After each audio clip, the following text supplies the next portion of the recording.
श्री राघवेंद्राय नमः।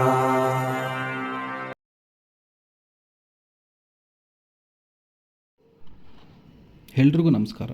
ನಮ್ಮ ಜೀವನದಲ್ಲಿ ಕೆಲವೊಮ್ಮೆ ಬಾರಿ ನಾವು ಮಾಡದಿರೋ ತಪ್ಪಿಗೆ ಶಿಕ್ಷೆ ಅನುಭವಿಸಬೇಕಾಗತ್ತೆ. ಶತ್ರುಗಳ ಕಾಟದಿಂದ ತೊಂದರೆಗೊಳಗಾಗಬೇಕಾಗತ್ತೆ. ಆರೋಪಗಳನ್ನ ಹೊತ್ಕೋಬೇಕಾಗತ್ತೆ. ಇದಕ್ಕೆ ತಾಜಾ ಉದಾಹರಣೆ ನಿನ್ನೆ ನಡೆದಿರತಕ್ಕಂತಹ ಟೆರರಿಸ್ಟ್ ಅಟ್ಯಾಕ್. ಪಾಲ್ಗಮ್ ಕ್ಷೇತ್ರದಲ್ಲಿ ಅಮಾಯಕ ಹಿಂದೂಗಳ ಮೇಲೆ ಟೆರರಿಸ್ಟ್ ಮಾಡಿರತಕ್ಕಂತಹ ಈ ದಾಳಿ ಯಾವ ಕಾರಣಕ್ಕೂ ಮರೆಯೋಕ್ಕೆ ಮತ್ತು ಕ್ಷಮಿಸೋಕ್ಕೆ ಸಾಧ್ಯ ಆಗದೇ ಇರತಕ್ಕಂಥದ್ದು. ಈ ರೀತಿ ದಾಳಿ ಆದಾಗ ನಮ್ಮ ಶಾಸ್ತ್ರದಲ್ಲಿ ಯಾವ ರೀತಿಯಾದ ಪರಿಹಾರ ಮಾಡ್ಕೋಬೇಕು ಅನ್ನೋದ್ರ ಬಗ್ಗೆ ನೋಡೋಣ. ಇದನ್ನು ಎಲೆ ಆ ರೀತಿ ಪ್ರಯೋಗ ಅಂತ ಹೇಳ್ತಾರೆ.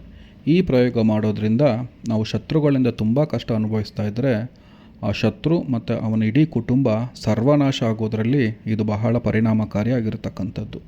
ಈ ಪ್ರಯೋಗ ಮಾಡೋಕ್ಕೂ ಮುಂಚೆ 3 ಎಲೆ ತೊಗೋಬೇಕು. ಆ ಎಲೆಗೆ ಮನೇಲಿ ಕಾಯಿಸಿರತಕ್ಕಂಥ ಶುದ್ಧವಾಗಿರತಕ್ಕಂತಹ ತುಪ್ಪ ಲೇಪನ ಮಾಡಿ ಅದರ ಮೇಲೆ ಬಿರಿಯಾನಿ ಎಲೆ, ಲವಂಗ, ಚಕ್ಕೆ, ಮೆಣಸು, ದಕ್ಷಿಣೆ ಮತ್ತು ಹೂವು ಇದನ್ನು ಇಟ್ಟು ನಾವು ನಮ್ಮ ಇಷ್ಟದೇವ್ರನ್ನ ಸಂಕಲ್ಪ ಮಾಡಿಕೊಂಡು ನಮ್ಮ ಇಷ್ಟದೇವರ ನಾಮ ಜಪ 108 ಬಾರಿ ಮಾಡಬೇಕಾಗುತ್ತೆ.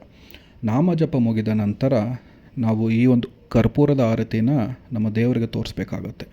ಇದು ಬಹಳ ಪರಿಣಾಮಕಾರಿಯಾಗಿರ್ತಕ್ಕಂಥದ್ದು. ಈ ಪ್ರಯೋಗ ಮಾಡೋಕ್ಕೂ ಮುಂಚೆ 100 ಬಾರಿ ಯೋಚನೆ ಮಾಡಬೇಕು.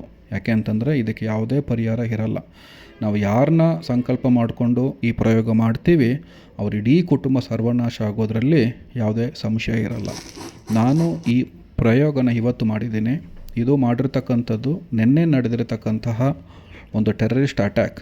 ನಮ್ಮ ಹಿಂದೂಗಳ ಮೇಲೆ ಯಾವ ಕಾರಣಕ್ಕೂ ಅದು ಕ್ಷಮೆಗೆ ಅರ್ಹ ಆಗದೇ ಇರತಕ್ಕಂಥದ್ದು. ಮತ್ತು ಈ ರೀತಿಯಾದ ದಾಳಿ ಮುಂದೆ ಯಾವುದೇ ಕಾರಣಕ್ಕೂ ಯಾವ ದೇಶದ ಮೇಲೂ ಸಹ ಆಗಬಾರ್ದು ಅಂತ ಸಂಕಲ್ಪ ಮಾಡಿಕೊಂಡು ಈ ಒಂದು ಪ್ರಯೋಗನ ಇವತ್ತು ನಾನು ಮಾಡಿದ್ದೀನಿ.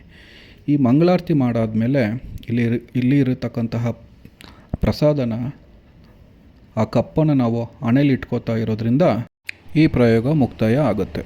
ಇಷ್ಟೇಳಿ ನಾನು ಈ ವಿಡಿಯೋ ಮುಗಿಸ್ತಾ ಇದ್ದೀನಿ. ಜೈ ಶ್ರೀರಾಮ್, ಜೈ ಭುವನೇಶ್ವರಿ.